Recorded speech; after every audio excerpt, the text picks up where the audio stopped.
Hello friend, कैसे हो? आशा करती हूँ सब अच्छे ही होंगे जी। तो हमारे घर पे हो रहा है भाई सत्संग, क्योंकि देखो मौज मस्ती के साथ साथ भाई भगवान जी का नाम भी लेना बहुत ज़रूरी है और अपने आप को पहचानना भी बहुत ज़रूरी है। तो इसलिए यहाँ पे रखा गया था सत्संग और हम लोग यहाँ सत्संग का आनंद ले रहे हैं भाई। तो आप लोग भी लो, देखो कितनी अच्छी अच्छी बातें सुनाई हैं इन्होंने सत्संग में। तो जी मोबाइल और टीवी ये चीज़ें तो हम हर रोज़ सुनते हैं, देखते हैं भाई, और कहीं ना कहीं अपने जीवन में उतारते भी हैं इन चीज़ों की बातें देख देख के।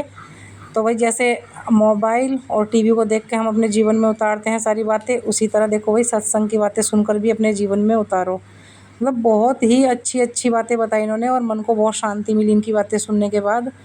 और छल कपट पाप ये इन सब चीज़ों से दूर रहने के लिए कहा। पर भाई देखो रहा तो नहीं जाता किसी से वही मैं भी हूँ, आज नहीं तो कल थोड़ा बहुत भटक ही जाएंगे, लेकिन पूरी कोशिश करेंगे भाई कि बात मानेंगे इनकी और सत्संग को पूरा अच्छे से सुन के और अपने जीवन में उतारेंगे।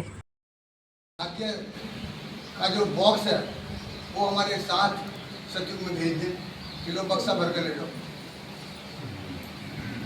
सजा नहीं देने का, फिर सजा तो उसे मिलती है जो ऐबदार हैं, राक्षस हैं, बुरे कर्म कर रहे हैं। तो हमें अब ये काम करने हैं, देश का बनना है, दिव्य गुण धारण करने हैं, लक्ष्मी नारायण जैसा बनना है, ताकि भगवान की जैसे जल का स्वभाव शीतल होता है, जल को आप चूल्हे पर रखो, गरम करो और फिर चूल्हे से जैसे उतारेंगे वो फिर ठंडा हो जाएगा।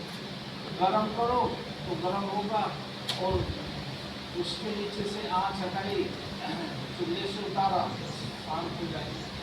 तो आत्मा अधिक देर गुस्से में नहीं रह सकती।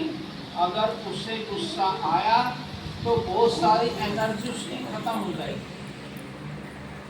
अगर डॉक्टर ने ये भी चेक किया कि किसी को गुस्सा है तो उसका बीपी चेक करो तो बढ़ा हुआ आ रही।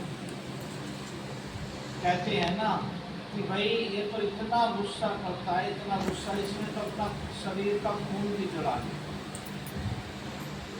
तो ये क्या चीज़ है? तो इसलिए हमें बताया, ज्ञान में ये बात आती है कि अगर आप करना नहीं चाहते, लेकिन अगर आप पर किसी भी विकारों का प्रभाव आता है, वो आपसे पाप कर्म करा देगा।